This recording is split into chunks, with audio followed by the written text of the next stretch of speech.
नमस्कार, सुप्रभात. मी श्वेता. तुम्ही पाहताय न्यूज 18 लोकमत. नमस्ते महाराष्ट्रामध्ये तुमचं स्वागत. आणि बुलेटिनच्या सुरुवातीला बातमी आहे मुंबईमधल्या मालाडच्या दुर्घटनेची. मालाडमध्ये मालवणीत एका 4 मजली इमारतीचा भाग कोसळलाय.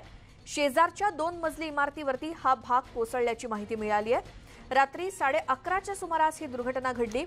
न्यू कलेक्टर कंपाऊंड मधली ही इमारत. या दुर्घटनेमध्ये एकूण 11 जणांचा मृत्यू झालाय तर 6 जण गंभीर जखमी झालेत. यामध्ये 6 मुलांचा समावेश आहे. ही मुलं 10 वर्षांपेक्षा कमी वयाची आहेत, ज्यांचा या दुर्घटनेमध्ये मृत्यू झालाय. आतापर्यंत 15 जणांना बाहेर काढण्यात बचाव पथकाला यश आलंय. सध्या जखमी नागरिकांवर हॉस्पिटलमध्ये उपचार सुरू असल्याची माहिती सहाय्यक पोलीस उपायुक्त विशाल ठाकूर यांनी दिली. मुंबईतल्या मालाडच्या मालवणीमध्ये काल रात्री 11:30च्या सुमारास रहिवाशी इमारतीचा काही भाग कोसळला आणि हा भाग कोसळत असताना तो शेजारी असलेल्या 2 मजली इमारतीवरती कोसळला. या दुर्घटनेमध्ये आतापर्यंत 11 जणांचा मृत्यू झाल्याची बातमी आहे. या 11 जणांमध्ये 6 लहान मुलांचा समावेश आहे आणि काही जखमींवरती सध्या उपचार सुरू आहे. एक घर की वजह से 6 घर और गिरे, टोटल 7 घर गिरे इधर। आप चलिए, मेरा घर। ये हादसा हुआ तो आप लोग कहाँ थे उस वक्त? 11 बजे हम लोग रोड पे ही खड़े थे। हम लोग ये लाइव देखे, ऐसा लाइव देखे जैसा आप लोग के न्यूज में कैसा दिखाते हो, वैसा लाइव देखे सर। ऐसा लग रहा है रियल, ऐसा जगह पे गिरा। एक गिरने की वजह से 5-6 घर एक साथ में गिरा है। और उसमें जो रूम धनी का जो पहला घर गिरा ना, 4 माले का था, उसमें कम से कम उसके पूरी फैमिली खत्म हो गई है। 5-6 बच्चे थे, उसकी वाइफ, उसका भाई सब ऑफ हो गए। और उसके घर, उससे तो गिरने के बाद सामने दूध की दुकान थी, तो दूध का दुकान वाले को तो हम लोग निकाल लिए, सब लोग निकाल लिए। पर उसके यहाँ एक दूध ले रहा था, सरदार भी खड़ा था, उसका अभी तक कोई पता नहीं है। 11 बजे से करीब 10 मिनट पहले का हादसा है, जो मतलब लोगों तक पहुंचा। और 11 बजे तक मालूम पड़ा लोगों को, और इसकी आवाज़ से ही मालूम पड़ गया था। जो घर के अंदर थे वो डर से बाहर आके, तो ऐसा माहौल था जैसे कोई आंधी तूफान में भी नहीं हुआ ऐसी आवाज़ इसकी थी। ये 4 माले का घर था, जिनमें से नीचे वाले में 2 लोग रहते थे, और ये बीच वाले में करीब 4 लोग रहते थे, और ऊपर वाले में भी 3-4 लोग रहते थे। ये 4 इमारत जो सामने वाले पे गिरी है, तो वो भी 2-2 माले के 2 थे, तो उसमें भी 2-2 फैमिली थी, बच्चे भी थे। मैं जैसे ही घर पे गया, उसी के 10 मिनट जैसे सामान वामान रखा अपने घर पे, तो बाहर से 2 बच्चे लड़के, यंग करीब 20 या 22 साल का लड़का बाहर से चिल्ला रहा है, अरे भाई उतरो, अरे भाई उतरो करके। तो मैंने जैसे देखा, मैं सोचा मेरे बच्चे का दोस्त है, तो मैं बाहर निकला तो बोला भाई जल्दी सब लोग उतरो। तो हम लोग कैसे भी करके उतरने का डर हिल रहा था। उसके जैसे उतरने से पहले गिर चुका था सामने वाला माला, तो उसमें मेरे बाजू को गिरा, बाजू के सामने वाला 2 घर और गिरा, जिसमें दूध की डेयरी थी। जो ये 3-3, 4-4 माले के घर बन गए यहाँ पे, कलेक्टर कंपाउंड बोलते हैं इसको। 3 से 4-4 माले के यहाँ पे घर बने हुए। मैं कलेक्टर से ये विनती करूंगा कि आके जो भी आसपास के और भी घर है, उनके ऊपर भी चेकिंग की जाए, क्योंकि सामने वाले जो घर है 4 माले का, वो भी काफ़ी हिल गया है। तो उसके लिए भी मैं प्रशासन से और ये कलेक्टर ऑफिसर से रिक्वेस्ट करूंगा कि उसकी भी जल्द से जल्द छानबीन करके उनके परिवार को निकाला जाए। वहाँ के जो भी लोग हैं आसपास के, उनको जल्द से जल्द यहाँ से हटाया जाए। मालवणीच्या गेट नंबर 8च्या इथे एक 3 मजली इमारत कोसळलेली आहे. त्याच्यामध्ये साधारणतः आतापर्यंत आम्ही 15 लोकांना रेस्क्यू केलेलं आहे. सगळं इथे या ठिकाणी सगळे डिपार्टमेंटचे लोक आहेत. सगळ्यांनी मिळून आता साधारणतः एक 15 लोकांना रेस्क्यू केलेलं आहे. त्यामध्ये महिला, बालक, पुरुष या सगळ्यांचा समावेश आहे. 3 मजली घर आणि त्याच्या समोर असलेलं एक घर, असे 2 घरांचं नुकसान झाल्याची माहिती मिळालेली आहे प्राथमिकदृष्ट्या. अजून पुढचा आम्ही तपास करीत आहोत. आणि त्याचबरोबर आता हॉस्पिटलमध्ये आम्ही सगळ्या जखमींना पाठवलेलं आहे. तर मालाडमधल्या या घटनेसंदर्भातले माहिती किंवा अपडेट्स घेऊयात. आमच्या प्रतिनिधी सुस्मिता भदाणे आपल्यासोबत आहेत. सुस्मिता, आतापर्यंत काय अपडेट्स आहेत? मी सध्या या घटनास्थळी पोहोचलेले आहे आणि आपण जर इथे बघाल तर बचाव कार्य सुरू आहे. साधारणपणे 11 लोक या दुर्घटनेमध्ये मृत्युमुखी पडल्याचा आकडेवारी जी आहे ती समोर आलेली आहे. काल रात्री 11:30च्या सुमारास ही घटना घडली आणि खरं तर आता आपण बघतोय की मलबा हटवण्याचं काम जे आहे ते सुरू आहे. यामध्ये काही लहान मुलांचा समावेश असल्याची सुद्धा शक्यता वर्तवण्यात आलेली होती. पोलीस असतील, अग्निशमन दलाचे जवान असतील हे इथे पोहोचलेले आहेत. सोबतच आपण जर बघितलं तर जेव्हा कालपासून पावसाचा जोर होता तेव्हा ही घटना घडली, तर काही जे इथले रहिवासी आहेत ते आपल्या सोबत आहेत, आपण त्यांच्याशी बोलूयात। कब हुआ ये हादसा और किस तरीके से ये पूरा बिल्डिंग जो था वो गिरा? मैं 10 बजे मैं चला गया, मतलब जो है ना दूध लेने के लिए। 10 साढ़े 10 बजे मतलब गया, मैं लौट के आया इधर, तो मैं इधर ही था तो गिर गया। मैं ऊपर गया नहीं, उससे पहले गिर गया। सब उसमें हमारे फैमिली 12 लोग परिवार था, 9 लोग का मतलब इंतकाल हुआ। कितने लोग टोटल इस बिल्डिंग में रहते थे? इस बिल्डिंग में 12 और उधर का क्या बोलते हैं 12। कितने माले की बिल्डिंग थी? 3 माले का था। और मतलब जो है ना तो क्या है, अभी देखो 12 लोग हम तो उसे मिला के, और 4 फैजान नहीं रहता, 3 जने वो रहते थे, तो 12 3 15 हुआ। और अक्का के 2 जने रहते थे, बाकी वो कभी कभी रिश्तेदार आ जाते थे हैं। तो ये इसमें जो है ना 12 और 3 15 और 2 17 लोग, 17 जने रहते थे, 17 जने। बहुत दुखद घटनाएं थी, छोटे बच्चे भी इसमें मिले हैं। हाँ 17 लोग थे, जिसमें से 12 लोग का परिवार मेरा ही था। 12 बंद इनका खाया लड़का है। किस तरीके से हादसा हुआ था? जब हादसा हुआ तो मैं यहाँ पे नहीं था, मैं दवाखाने में था काम पे, तो मुझे फ़ोन करके बुलाया गया कि हादसा हो गया। मदद जो है या फिर बचाव कार्य है वो कब से शुरू है? लगभग 11:30 बजे ये इंसिडेंट हुआ था, जो अभी 11:15 बजे बचाव कार्य शुरू है। BMC और फायर ब्रिगेड भी फटाफट आ गई थी, पुलिस ने भी कोऑपरेट किया है, और महानगर पालिका के भी, और यहाँ के जो केंद्रीय मंत्री असलम शेख जी वो भी जस्ट ताबड़तोड़ आ गए थे। तो हम लोग फिर हॉस्पिटल चले गए थे, वेरीफाई किए, जिसमें 11 लोग की वहाँ पे डेथ हो चुकी थी और 7 लोग इंजर्ड है। 7 लोग इंजर्ड में एक ICU में है, एक लेडीज़ जिसका नाम जॉन कुमार करके उसके हस्बैंड का नाम, वो ICU में, बाकी 7 लोग उस हॉस्पिटल में। देखिए ये बिल्डिंग क्या मतलब रहने के लिए ठीक नहीं है ऐसा बोला गया था, अनधिकृत, या फिर क्या इसके लिए नोटिस कुछ जारी की गई थी? नहीं, कुछ भी नहीं, अच्छे से रह रहे थे ये लोग। 7 साल हुआ था बना के रूम को, इन्होंने ऐसा अनलीगल भी नहीं था, कॉन्ट्रैक्टर के बेस पे बनाए तो अच्छी थे, ऐसा लगा नहीं था, लेकिन शायद से ज़्यादा बारिश की वजह से कुछ हादसा हुआ है।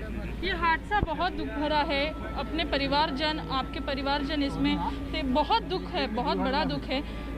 किस तरीके से ये अभी आपके घर के, आपके आंखों के सामने पूरा घर जो था वो ज़मीन में मिट्टी में मिल गया, कितना बड़ा दुख है ये? बहुत सारा दुख क्या बोलूं,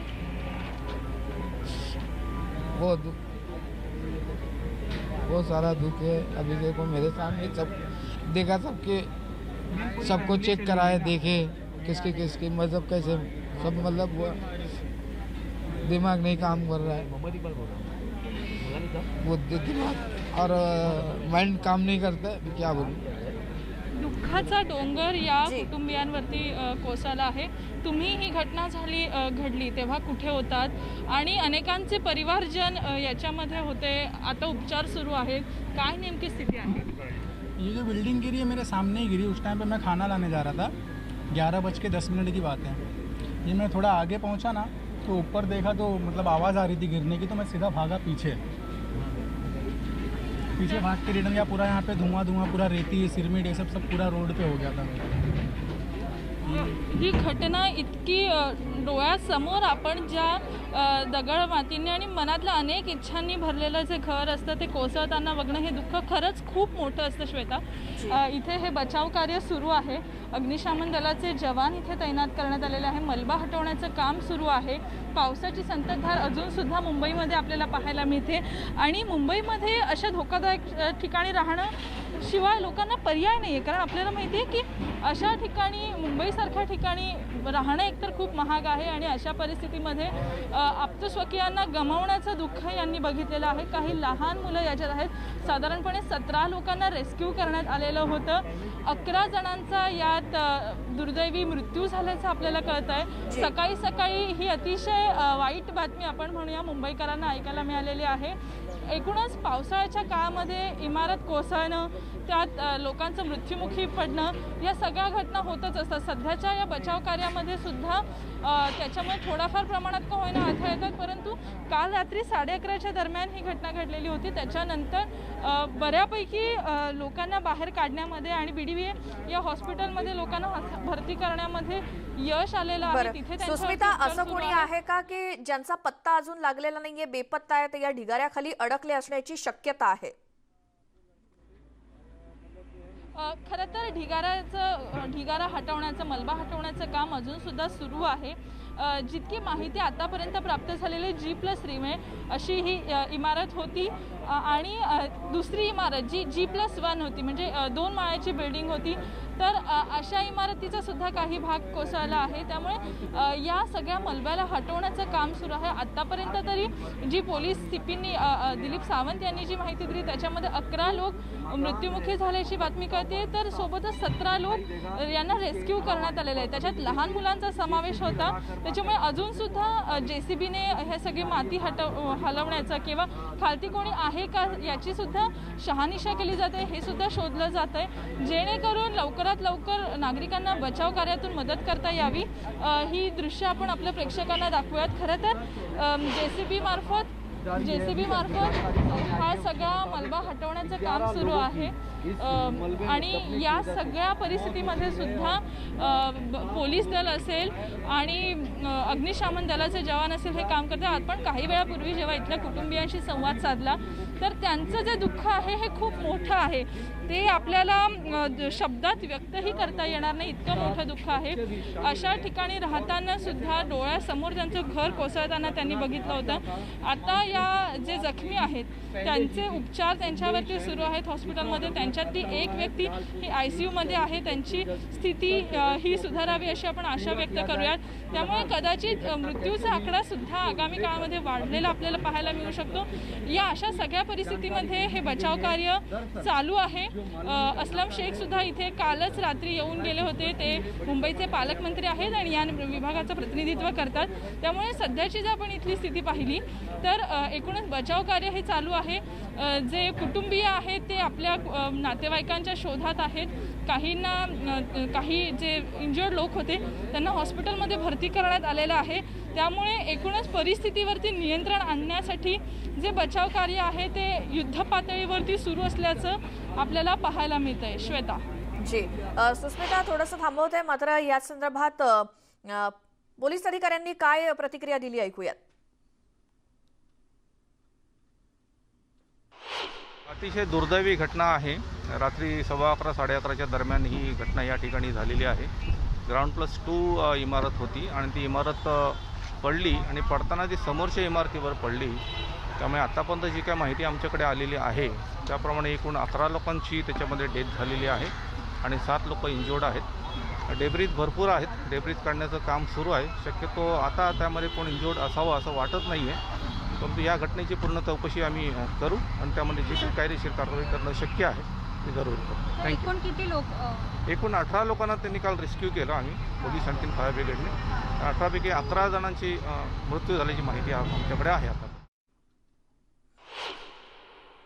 तर घडलेली संपूर्ण घटना आणि त्याबद्दलची माहिती आपण ऐकली। पुन्हा जाऊयात, आमच्या प्रतिनिधी सुस्मिता भदाणे या घटनास्थळावरून आपल्यासोबत आहेत। सुस्मिता, काल रात्रीपासूनच मुंबईमध्ये पाऊस तर आहेच, आज पहाटेपासून सुद्धा कंटिन्यू आहे आणि हे मदत आणि बचाव कार्य करत असताना पावसाचा काही अडथळा येतोय का, किंवा हा ढिगारा हटवत असताना आणखी कोणी खाली अडकलं असण्याची शक्यता, किंवा मग काय तिकडची परिस्थिती आत्ताची आहे? आजूबाजूच्या बिल्डिंग्स या रिकाम्या केल्या गेलेल्या आहेत का, किंवा काय खबरदारीचे उपाय घेण्यात आलेत? खरं तर बचाव कार्य काल रात्रीपासूनच सुरू झालेलं आहे। 11:30च्या दरम्यान मालवणी इथल्या या परिसरामध्ये अतिशय म्हणजे लहान लहान घरं आहेत, चिंचोळे रस्ते आहेत, अशा परिस्थितीमध्ये लोक इथे राहतात। एकूण इथली घरं कशी आहेत ते आपण सगळ्यात आधी बघितलं पाहिजे। तर ही समोरची इमारतीचा काही भाग कोसळला आहे, तर त्या इथे JCBने सगळा मलबा हटवण्याचं काम आत्तासुद्धा सुरू आहे. काही घरं जे नातेवाईक होते, ज्या घरामध्ये राहत होते, त्यांचे ओळखीचे लोक असतील ते आता इथे जमायला सुरुवात झालेली आहे. मुळातच आपण जर बघितलं तर साधारणपणे 17 लोकांना इथून बाहेर काढण्यात आलेला आहे. हा परिसर तसं बघायला गेलं तर फार चिंचोळी ही वाट आहे, लहान लहान घरं आहेत आणि मालवणी परिसरातली ही घटना आहे. आता मलबा हटवण्याचं काम सुरू आहे आणि त्याच काळामध्ये पोलिसांनी सुद्धा सांगितलं आहे की साधारणपणे सुरुवातीला जो डेथ टोल होता तो 9चा होता. आता त्यामध्ये वाढ झालेली आहे. 11 लोकांचा या दुर्दैवी अंत झाल्याचं पाहायला मिळतं. आपण बघतोय की या दुर्घटनेमध्ये अनेकांची घरं नजरेसमोर उद्ध्वस्त झालेली आहेत. मातीमोल झालेलं आहे सगळं काही. अनेकांना अश्रू अनावर होत आहेत. अशा पद्धतीची स्थिती आहे. आपण जर वरती बघितलं तर कशा पद्धतीचे साधारण आजूबाजूच्या इमारतींचं बांधकाम होतं हे आपल्याला स्पष्टपणे दिसून येत आहे. अजूनसुद्धा या इमारतींनासुद्धा, आजूबाजूच्या इमारतींनासुद्धा रिकामं करण्यात आलेलं आहे. त्यामुळे जेव्हा अशा पद्धतीने मुंबईत सतत पाऊस होतो, तर सतत पाऊस ज्या वेळेला मुंबईमध्ये आपल्याला पाहायला मिळतो, तर अशा परिस्थितीमध्ये कायमच आपण बघितलेलं आहे की इमारत कोसळणं किंवा धोकादायक इमारतींमधून बाहेर काढणं लोकांना हे फार कठीण होऊन बसतं. लॉकडाऊन काळामध्ये सुद्धा हे कुटुंबीय इथे राहत होते आणि त्या दरम्यानच म्हणजे साधारण आपण जर बघितलं काल सुद्धा पाऊस होता. आता काही काळापुरता पावसाने उसंत घेतलेली आहे, परंतु बचाव कार्यामध्ये सुद्धा काल रात्रीपासून जी सुरुवात झाली तेव्हा सुद्धा पावसाचा अडथळा होता. आत्ता सुदैवाने इथं कोणीही आत्तापर्यंत सापडलेलं नाही आहे, परंतु बचाव कार्य थांबलेलं नाही आहे. पोलीस असतील, फायर ब्रिगेडचे जवान असतील, यांचे शर्थीचे प्रयत्न अजूनही सुरू आहेत. आपण थेट दृश्य आपल्या प्रेक्षकांना दाखवूयात कशा पद्धतीने मलबा हटवण्याचं काम केलं जातं. अब्दुल हमीद रोड, मालवणी, मालाड या परिसरामधली ही इमारत आहे आणि लहान मुलांचा सुद्धा यात समावेश असल्याचं म्हटलं गेलं होतं. लहान मुलं सुद्धा या मलब्याखाली सापडली होती, परंतु त्यांना शर्थीचे प्रयत्न करत बाहेर हटवण्यात आलेलं होतं. अनेकांचे संसार उद्ध्वस्त झालेले आम्ही बघितलेत असं अनेकांनी सांगितलं. अनेकांना अश्रू अनावर झालेत. कुटुंबीय हॉस्पिटलमध्ये भरती आहेत. बरोबर सुस्मिता, मात्र या रहिवाशांनी जे सांगितलं की ही इमारत बेकायदेशीर सुद्धा नव्हती, धोकादायक सुद्धा नव्हती, कुठली नोटीस सुद्धा नव्हती आलेली, मग नेमकं कारण का ही बिल्डिंग कोसळण्याचं? फक्त मुसळधार पाऊस हेच कारण होतं का? आपण हे बघा, यामध्ये 2-3 महत्त्वाचे मुद्दे आहेत. एकतर मुंबईमध्ये अशा पद्धतीने बांधकाम ज्या ठिकाणी असतं, आता आपण साधं उदाहरण घेऊया. ही समोरची जी बिल्डिंग आहे, ही जी समोरची बिल्डिंग आहे ती बांधलेली अशा पद्धतीने दिसते की ज्याच्यामध्ये साधारणपणे एक तकलादू पद्धतीचं किंवा जेमतेम असं बांधकाम असतं. त्याच्यात संततधार पावसाची, पाण्याचा निचरा होत नाही, अशा अनेक कारणांमुळे मुंबईमध्ये कायमच आपण बघितलं आहे की इमारती कोसळतात आणि त्यातलीच ही एक दुर्घटना आहे. आणि मुंबईसारख्या शहरामध्ये मिळेल त्या ठिकाणी लोक राहायला तयार असतात. तेव्हा अशा परिस्थितीमध्ये जेव्हा आपण बघतो की सर्वसामान्यांचे जे हाल झालेले आहेत ते आपण आज इथे बघू शकतो. कायमच अशा पद्धतीच्या घटना समोर येत असतात. इमारत धोकादायक नव्हती, परंतु सततचा पाऊस, एकूणच लोकांच्या असलेली भीती, या सगळ्यामुळे ही इमारत कोसळली आहे. लोकांच्या मनामध्ये अजून सुद्धा भीती आहे. आजूबाजूची जी घरं होती त्या घरांमधले लोक सुद्धा इथून बाहेर निघालेले आहेत आणि सुरक्षित स्थळी ते पोहोचलेले आहेत. त्याच्यामुळे एकूण जर आपण सध्याचं चित्र बघितलं तर बचाव कार्य सुरू आहे आणि 11 जणांचा मृत्यू झाला. ही खरं तर मुंबईसाठी अतिशय वाईट बातमी सकाळच्या वेळेमध्ये आपल्याला मिळालेली आहे. सुस्मिता, थोडंसं थांबवते, मात्र महानगरपालिकेच्या प्रशासनाच्या दुर्लक्षामुळेच अशा प्रकारच्या दुर्घटना वारंवार मुंबईमध्ये घडत असतात असा आरोप थेट मनसेचे नेते संदीप देशपांडे यांनी केलाय.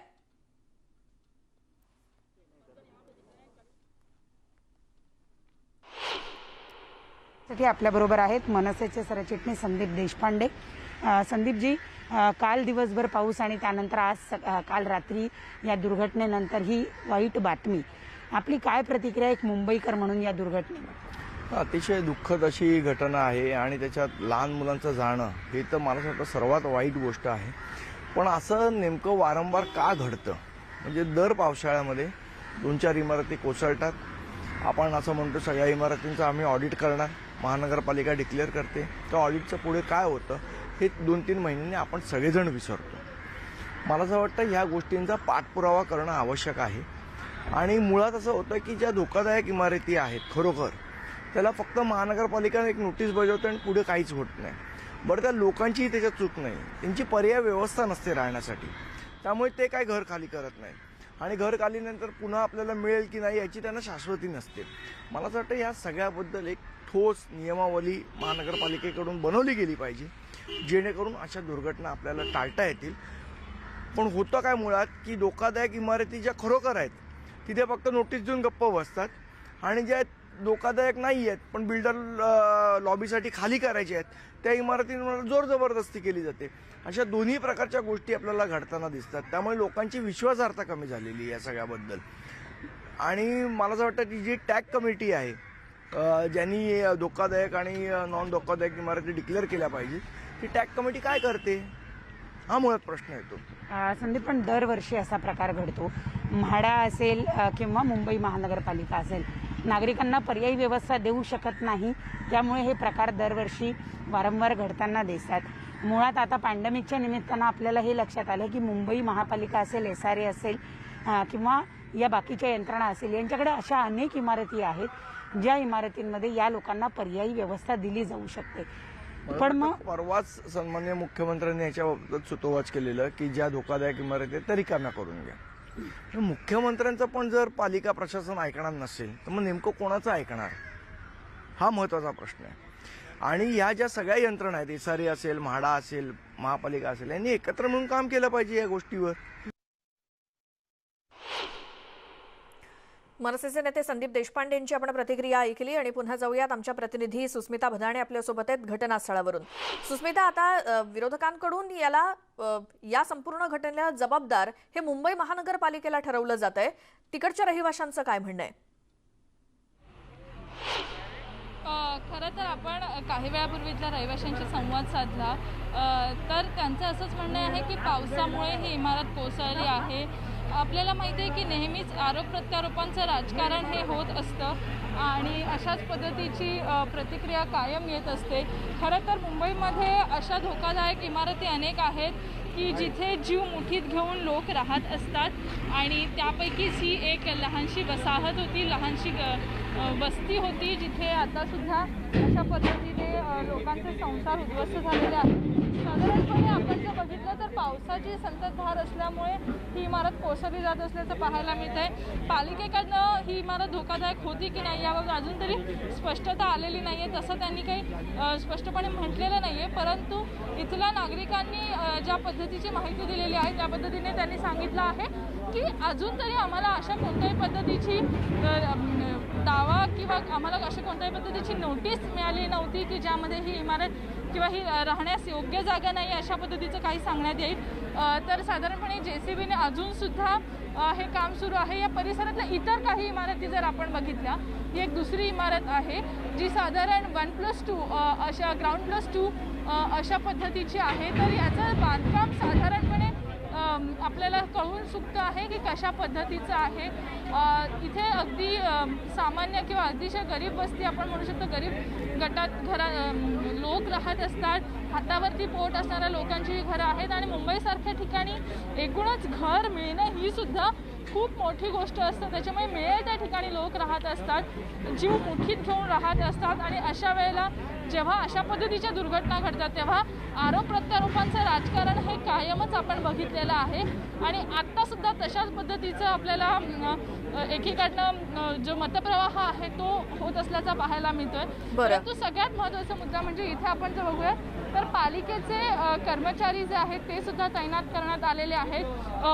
फायर ब्रिगेडचे कर्मचारी इथे पोहोचलेले आहेत. दुसरा महत्त्वाचा मुद्दा म्हणजे जे रेल्वे जे पोलीस दल होतं, माफ करा पोलीस दल होतं, त्या पोलीस दलाने सुद्धा या संपूर्ण परिस्थितीमध्ये लोकांना हटवण्यासाठी काम केलेलं आहे. त्यामुळे नागरिकांमध्ये रोष निर्माण होऊ नये किंवा जेव्हा आपले सुस्मिता, आणि या दुर्घटनेमध्ये जे मृत्युमुखी पडले जागेवरच त्यांचे मृतदेह किंवा मग जे जखमी आहेत त्यांना सध्या कोणत्या हॉस्पिटलमध्ये नेण्यात आलंय? इथे नजीकच BDBA हॉस्पिटल आहे. त्या हॉस्पिटलमध्ये या नागरिकांना हलवण्यात आलेलं होतं काल रात्री. सुरुवातीला साधारणपणे 9 मृतदेह समोर आलेले होते. त्यानंतर जर आपण बघितलं तर जे मृतदेह होते त्यांची म्हणजे जे मृत व्यक्ती होते त्यांची संख्या वाढली आणि सध्या ही संख्या 11 वरती जाऊन पोहोचलेली आहे. सुरुवातीला 17 लोकांना इथून रेस्क्यू करण्यात आलेलं होतं. मलबा हटवण्याचं काम अजूनसुद्धा सुरू आहे. त्यामुळे आणि दुसरा महत्त्वाचा मुद्दा म्हणजे हॉस्पिटलमध्ये अजूनसुद्धा काही लोक हे भरती केलेले आहेत. त्याच्यामुळे अशा व्यक्तींना अतिदक्षता विभागामध्ये ICUमध्ये सुद्धा हलवण्यात आलेला आहे. सगळ्यात महत्त्वाचा मुद्दा म्हणजे अजूनसुद्धा मृत्यूचा आकडा हा वाढू शकतो. साधारणपणे आपण जर बघितलं तर अजून रेस्क्यू ऑपरेशन हे संपूर्णपणे संपलेलं नाही. परंतु जी अधिकृत माहिती समोर आलेली आहे त्यानुसार BDBA हॉस्पिटलमध्ये अजूनसुद्धा साधारणपणे 8 जे जखमी व्यक्ती आहेत त्यांच्यावरती उपचार सुरू आहेत आणि साधारणपणे लहान मुलांचा सुद्धा यात समावेश आहे. कारण रहिवासी परिसर आहे त्यांच्याकडनं हे काम होतं आहे. पालिकेचे कर्मचारी असतील, फायर ब्रिगेडचे कर्मचारी असतील यांच्याकडनं अजूनसुद्धा बचाव कार्य सुरू आहे. मालवणी इथल्या कलेक्टर ऑफिसच्या जवळचाच हा परिसर आहे आणि इथे आपण जर इथे मागे बघितलं तर कशा पद्धतीची ही एकूण वस्ती आहे ते आपल्याला थेटपणे समजू शकतं. आणि अजूनसुद्धा आपण जर बघितलं तर जे कुटुंबीय आहेत त्यांना आपल्या नातेवाईकांचा शोध सुरू आहे किंवा त्यांची प्रकृती कशी आहे. ज्यांनी आपले आप्तस्वकीय गमावले आहेत त्यांचं दुःख तर फार मोठं आहे. श्वेता बरोबर. सुस्मिता, सगळे अपडेट आपल्याला यातले घ्यायचे आहेतच. तुर्तास धन्यवाद तुम्ही दिलेल्या या सविस्तर माहितीसाठी. ब्रेकनंतर नमस्ते महाराष्ट्रामध्ये तुमचं स्वागत. आता पावसाचे जर अपडेट घेऊयात. मराठवाड्यात मान्सूनचं आगमन झालेलं आहे. गेल्या 2 दिवसांपासून या भागात मोठा पाऊस जरी झालेला नसला तरी या भागात अनेक ठिकाणी पावसाची संततधार आहे. फुलंब्रीमध्ये रात्री विजेच्या कडकडाटासह चांगला पाऊस झालाय. त्यामुळे अनेक गाव आणि शिवारात पावसाचं पाणी आलं. फुलंब्री तालुक्यामध्ये वीज कोसळल्यानं एका तरुणीचा मृत्यू झाला तर एक तरुणी गंभीर जखमी झाली आहे. दरम्यान वीज पडल्यानं 10 शेळ्या आणि 2 गायी देखील दगावल्या आहेत. दुसरीकडे फुलंब्री तालुक्यातील विरगाव पुलावरती पाणी आल्यानं 2 मोटरसायकल स्वार पुलावरून वाहून गेले होते. त्यांना मात्र गावकऱ्यांनी वाचवलं. आज देखील ढगाळ वातावरण आहे आणि संध्याकाळी पाऊस पडण्याची शक्यता आहे. औरंगाबादमधल्या फुलंब्रीमध्ये वीज पडून एका तरुणीचा मृत्यू झालाय. वीज पडून 10 शेळ्या आणि 2 गायींचा देखील मृत्यू झालाय. मात्र पुलावरून या नदीचं पाणी वाहत असताना 2 मोटरसायकल स्वार देखील यावरून जीव धोक्यात घालून खरं तर जात होते. मात्र ते वाहून गेले असता गावकऱ्यांनी मात्र त्यांचा जीव वाचवलेला आहे. या सगळ्या घटना औरंगाबादच्या फुलंब्रीमधल्या विरगाव पुलावरती वाहून चालले होते 2 जण. मात्र त्यांना गावकऱ्यांनी वाचवलंय. मात्र ही दृश्य आहेत त्यामध्ये 2 गायी आणि 10 शेळ्या यांचा मात्र वीज पडून मृत्यू झालाय. आमचे प्रतिनिधी सिद्धार्थ गोदाम आपल्या सोबत सध्या आहेत. सिद्धार्थ, औरंगाबादच्या फुलंब्रीमध्ये इतक्या सगळ्या घटना घडलेल्या आहेत, मुसळधार पावसाचे हे परिणाम काय, आणखी माहिती? निश्चितच आता मराठवाड्यातही मान्सून सक्रिय झालेला आहे. जवळपास सगळ्या जिल्ह्यांमध्ये थोडा का होईना पाऊस झालेला आहे. ढगाळ वातावरण आहे. मात्र मराठवाड्यात तसं बघायला गेलं तर सर्वात जास्त पाऊस औरंगाबाद मध्ये झालाय आणि औरंगाबादेतील फुलंब्री तालुक्यामध्ये फार मोठ्या प्रमाणात काल रात्री पाऊस झालेला आहे. अचानक पाणी आल्यामुळं शेतकऱ्यांची बरीच धांदल उडालेली. काही गाव शिवारामध्ये शेतांमध्ये सुद्धा पाणी शिरलेलं आहे. फुलंब्रीतच काल वीज पडून एक तरुणी ठार झाली तर एक तरुणी गंभीर जखमी झालेली आहेत आणि जनावरांचंही नुकसान झालेलं कारण 10 शेळ्या आणि 2 गायींचा सुद्धा मृत्यू या ठिकाणी झालेला आहे. एकंदरीतच मान्सून सक्रिय झाला असला मराठवाड्यात तरी पाहिजे त्या प्रमाणात पाऊस पडलेला नाही. मात्र पेरण्यांसाठी आता शेतकऱ्यांची लगबग सुरू झालेली आहे कारण एक पाऊस झाल्यानंतर शेतकरी आपल्या शेताकडे वळतात आणि पूर्ण तयारी करतात. शेतकरी आता तयारीला लागलेले आहेत. मात्र अजूनही मोठ्या पावसाची प्रतीक्षा मराठवाड्यात आहे. मात्र आजही ढगाळ वातावरण आहे. संपूर्ण मराठवाड्यावर दररोज ढगाळ वातावरण असतं दिवसभर. संध्याकाळी मात्र 4च्या नंतर काही ठिकाणी पाऊस पडतो, जोरदार वारा आणि विजेच्या कडकडाटासह. त्यामुळे आता मराठवाड्यात मान्सून सक्रिय झालं म्हणता येईल आणि शेतकरी सुद्धा कामाला लागले आहेत. बरोबर. सिद्धार्थ, मात्र फुलंब्रीमध्ये घडलेल्या या घटना, एकीकडे वीज पडून काही प्राण्यांचा आणि एका तरुणीचा मृत्यू झालाय, मात्र दुसरीकडे पुलावरून पाणी वाहत असताना सुद्धा मोटरसायकल स्वार त्या पुलावरूनच जाण्याचा प्रयत्न करत होते जीव धोक्यात घालून. मात्र गावकऱ्यांनी त्यांना वाचवलेलं आहे. हा काय प्रकार होता?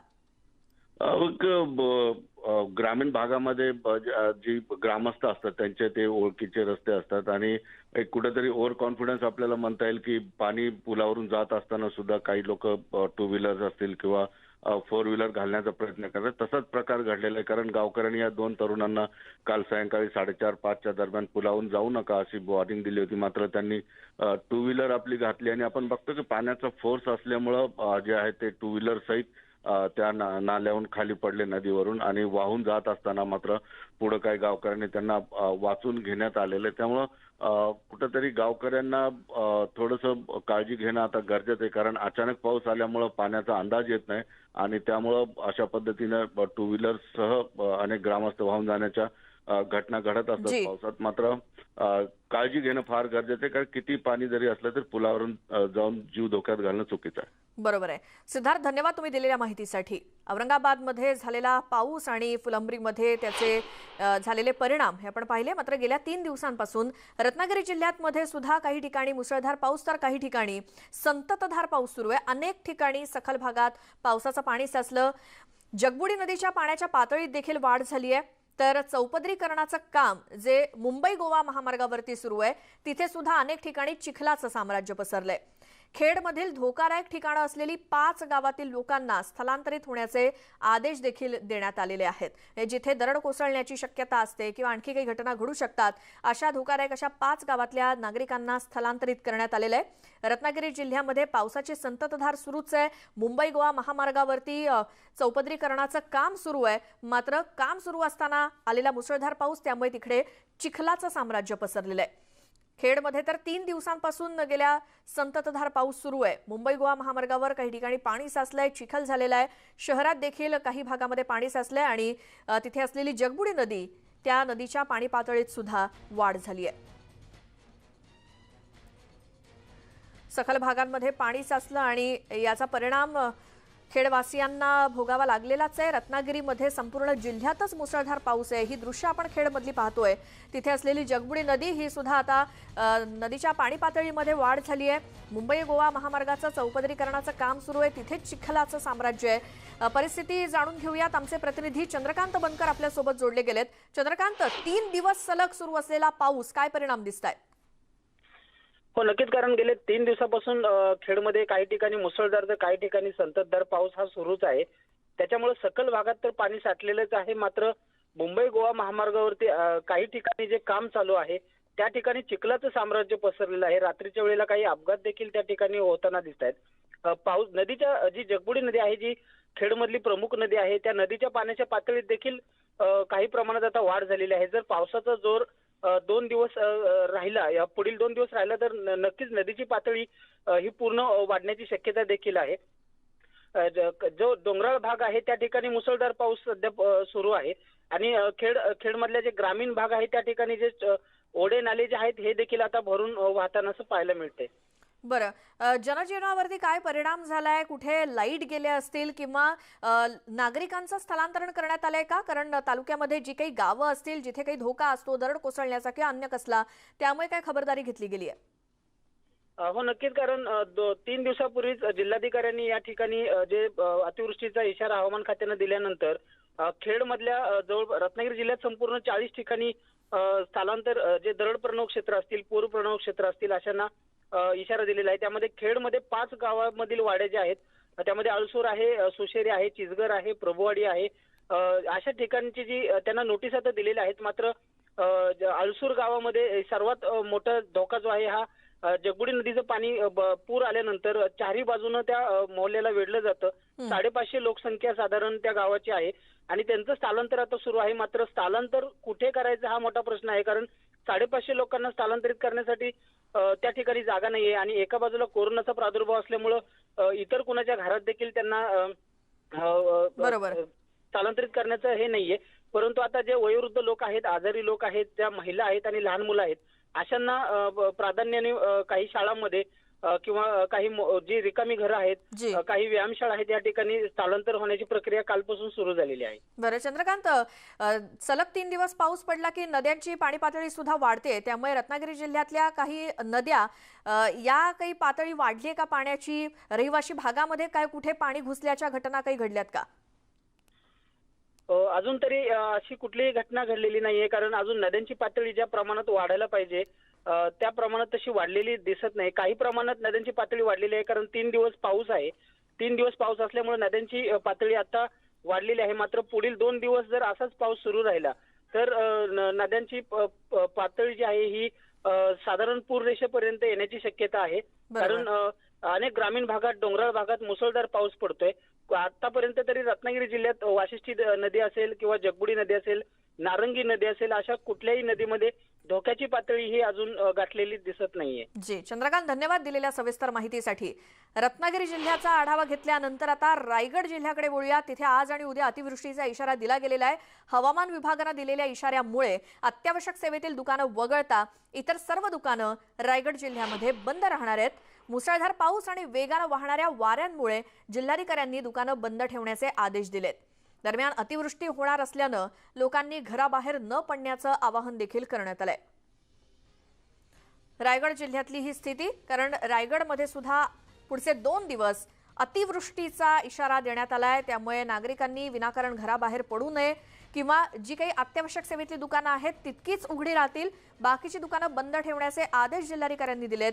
रायगडमध्ये आज आणि उद्या अतिवृष्टीचा इशारा देण्यात आलेला आहे. मुसळधार ते अतिमुसळधार पाऊस रायगड जिल्ह्यामध्ये बरसू शकतो आणि कोणताही धोका होऊ नये नागरिकांच्या जीविताला, याच कारणास्तव नागरिकांनी घराबाहेर पडू नये कारणाशिवाय असं सांगण्यात आलेलं आहे. आणि सध्या जी काही अत्यावश्यक सेवेतली दुकानं आहेत तितकीच उघडी राहतील आणि बाकीची दुकानं बंद ठेवण्याचे आदेश जिल्हाधिकाऱ्यांनी दिलेत. पुढचे 2 दिवस रायगड जिल्ह्यात देखील मुसळधार पावसाचा अंदाज आहे. साधारण 10 ते 13 जून पर्यंत कोकण किनारपट्टीवर मुसळधार पावसाचा अंदाज हवामान विभागानं आधीच वर्तवलेला आहे. पावसाच्या पार्श्वभूमीवर दुकानं बंद ठेवण्यास सांगण्यात आलंय. लोकांनी देखील घराबाहेर पडू नये असं आवाहन करण्यात आलंय, कारण पुढचे 2 दिवस महत्त्वाचे आहेत.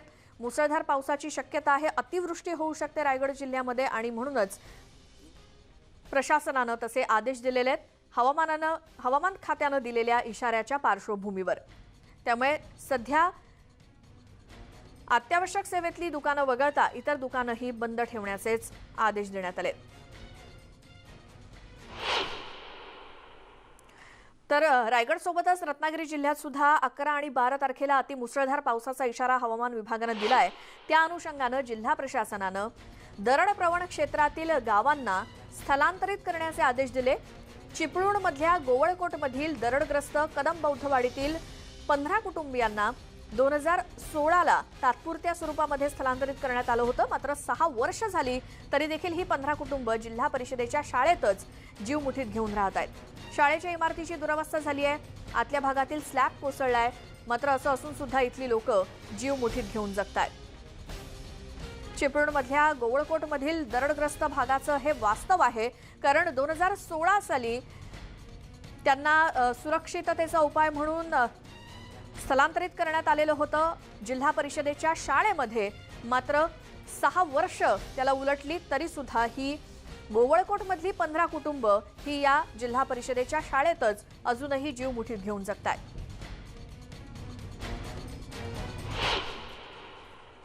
दहा आणि 11 जूनला रत्नागिरी जिल्ह्यामध्ये अतिमुसळधार पावसाचा इशारा हवामान विभागाने दिलेला आहे आणि त्याच अनुषंगाने जिल्ह्यामध्ये दरड प्रवण क्षेत्र आणि पूरस्थिती जे क्षेत्र आहेत त्या क्षेत्रामध्ये आताच खबरदारीची उपाययोजना केली जाते. मात्र हे सगळं होत असताना इथले जे पुनर्वसनाचा जो प्रश्न आहे हा पुन्हा एकदा ऐरणीवर येतोय. कारण मी आत्ता ज्या ठिकाणी आहे हे गोवळकोट गाव आहे चिपळूणमधलं आणि ह्या गोवळकोट गावामधल्या एकूण 15 कुटुंबांना दरड कोसळल्यामुळे इथल्या शाळेमध्ये स्थलांतरित केलं होतं. ही ती जिल्हा परिषदेची इमारत आहे. आपण पाहतो इमारतीची काय अवस्था आहे ती तुम्ही या दृश्यांमधून पाहू शकता. या इमारतीमध्ये एकूण 15 जण राहतात. कशा पद्धतीने हे सगळे राहतात, काय संघर्ष करतायत हे मी आता तुम्हाला या आमच्या न्यूज 18 लोकमतच्या माध्यमातून दाखवण्याचा प्रयत्न करतो. हे शाळेचं प्रवेशद्वार आहे आणि इथे ही जी 15 कुटुंब आहेत ही कुटुंब वास्तव्य करतायत. कशा पद्धतीने करतायत हे तुम्ही ही दृश्य पाहिलं की तुमच्या लक्षात येईल. अशा पद्धतीने हा सगळा शाळेचा भाग आहे. त्याच्यामध्ये कंपार्टमेंट करून प्रत्येक जण आपला उदरनिर्वाह करतोय. 2016 पासून ही जी कुटुंब आहेत ही पुनर्वसनाच्या प्रतीक्षेमध्ये आहेत. तुम्हाला मी इथले रूम दाखवतो की कशा पद्धतीने ह्या लोकांना तात्पुरत्या स्वरूपात व्यवस्था करून दिलेली आहे। हे बघा, एका वर्गामध्ये असे 2 रूम केलेले आहेत आणि ह्या घरांची परिस्थिती बघा, तुम्ही पाहू शकता की ह्या एवढ्या सर्व भागामध्ये लोक जे आहेत हे वास्तव्य करतात। घराच्या इमारती सगळ्या मोडकळी झालेल्या आहेत। गेल्या 6 वर्षामध्ये ह्या ठिकाणी कुठल्याही प्रकारचा मेंटेनन्स जो आहे तो केलेला नाही आहे। त्याच्यामुळे हा सगळा प्रकार तुम्ही जो बघताय की किती भीतीदायक परिस्थितीमध्ये इथली लोक वास्तव्य करतात। ह्या एवढ्या सगळ्या छोट्या रूममध्ये जीव मुठीत घेऊन इथली लोक राहतात। आपल्यासोबत इथले रहिवासी आहेत।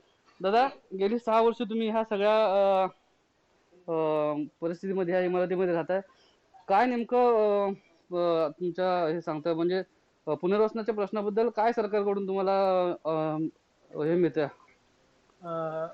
मी अनिश कदम, या अपघातग्रस्त कुटुंबापैकी एक मी बाधित आहे।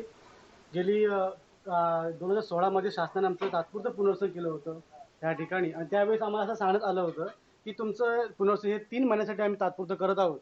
परंतु अद्याप आज 3 वर्ष सोडा, आज आम्हाला या ठिकाणी शाळेमध्ये 5 वर्ष होऊन सुद्धा आमचं शासनाने अजून पुनर्वसन केलं नाहीये। अशी एक म्हणजे बघताय तुम्ही, आमच्या या शाळेमध्ये ज्या ठिकाणी आम्हाला पुनर्वसन केले त्या शाळेची अवस्था काय बिकट अवस्था आहे। असा जीव मुठीत घेऊन मी या ठिकाणी राहत आहे। स्ट्रक्चर बघताय इमारतीचं पुरा हे चीर भेगा गेल्यात, अशा अवस्था मी या ठिकाणी राहत आहोत। परंतु आता आम्हाला अद्याप हे मला कळत नाही, शासन फक्त पावसाळा आला की शासनाला फक्त झोपेतून जाग येते का? कारण शासन अद्याप आम्हाला 6 वर्षापासून या ठिकाणी आम्हाला पुनर्वसन केलंय तात्पुरतं, अजून आमचीच काही उपाययोजना शासनाने केल्या नाहीये। आणि आता परत आपण बघत आहात तुम्ही, मीडिया आणि सोशल मीडियाच्या माध्यमातून आम्ही पाहत आहोत की अतिवृष्टीचा इशारा शासनाने दिला आहे। परंतु फक्त अतिवृष्टी इशारा देऊन फक्त होत नाही, शासनाने काहीतरी उपाययोजना केल्या पाहिजेत का नको? शासनाने अद्याप काही उपाययोजना आमच्या ठिकाणी काय केल्या नाहीत, तर शासनाने सांगावं तुम्ही काय म्हणून उपाययोजना केल्या आहे। Cameraman Usha Swapnil Ghag, news 18 Lokmat, Chiplun, Ratnagiri. आज देखील पावसासंदर्भातले सगळे अपडेट्स आपण न्यूज 18 लोकमतवरती घेत राहणार आहोत। मात्र या सगळ्या बुलेटिनच्या दरम्यान जर तुमची एखादी बातमी पाहायची राहून गेली असेल तर मग पुन्हा ती तुम्ही न्यूज 18 लोकमतच्या यूट्यूब चॅनलवरती पाहू शकता। त्यासाठी चॅनल सबस्क्राईब करा आणि ट्विटर आणि फेसबुकवरती आम्हाला फॉलो करा। वेळ झाली या बुलेटिनमध्ये इथेच थांबण्याची। नमस्कार।